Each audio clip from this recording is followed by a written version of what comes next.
છોકરી જોવાની વસ્તુ નથી, ઓળખવાની વસ્તુ છે. દીકરીને જાણીને પરણાવો, જોઈને પરણાવો છો. મા બાપે ટિકિટ રાખવી જોઈએ 10-10 રૂપિયાની, જોવા આવતા હોય તો. દીકરીને ઓળખીને લઈ જાય. અને મા બાપ બી એને બ્યુટી પાર્લર મોકલે ને આ કરે ને સારામાં સારું પંજાબી પહેરજે ને ફેશિયલ કરાવ ને રોજ ફેશિયલ કરાવીને રહેવાની છે. જેવી છે તેવી સ્વીકારે, એનું નામ પ્રેમ. આ બધી કાજોલ ને ઐશ્વર્યા રાય ને આપણે જોઈએ છે, એના પર તો કેટલું મેકઅપ મેને કામ કર્યું છે.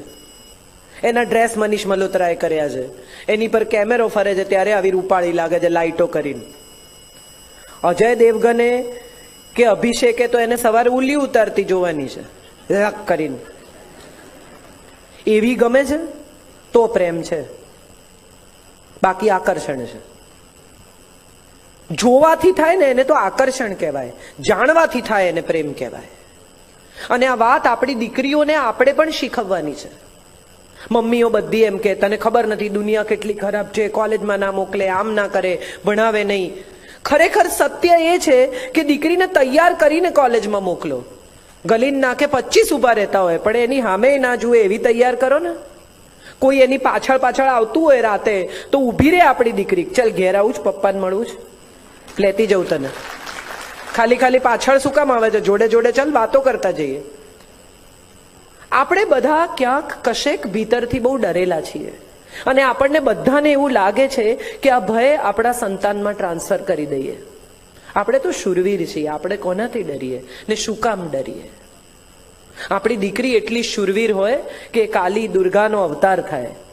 કોક ને કોક છેડતું હોય તો આપણી દીકરી ત્યાં જઈને ઊભી રહે. શું છે ભાઈ? એને બદલે આપણી દીકરીઓને આપણે દબાવીએ, આપણી દીકરીઓને આપણે કંટ્રોલ કરીએ, આપણી દીકરીઓને આપણે એવું શીખવીએ કે નહીં બોલવાનું, ચૂપચાપ આવી જવાનું. શું કામ નહીં બોલવાનું? હિંમત રાખવાની.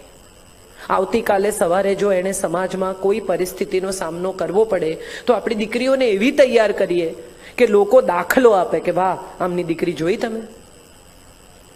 એ બહુ મહત્વની વાત છે. અને એવી દીકરી જ્યારે પરણીને કોઈને ઘેર જાય છે, રાવણ દીવો એક્સચેન્જ કરે છે. ખબર છે કોઈને વિધિમાં? એક માં બીજી માને રાવણ દીવો આપે જ્યારે લગ્નની વિધિ થાય ત્યારે. એ કેમ આપે છે ખબર છે કોઈને? મારા ઘરનો દીવો હવે તારે ઘેર આવે છે અને તારા ઘરનો દીવો હું લઈ જાઉં છું. આપણે અજવાળું વહેંચીએ છીએ. આ ભાવના સાથે રાવણ દીવો એક્સચેન્જ કરવામાં આવે છે. આ કોઈ એક વિધિ માત્ર નથી, એની પાછળ રહેલી ભાવના બહુ ખૂબસૂરત છે, બહુ સુંદર ભાવના છે એની પાછળ.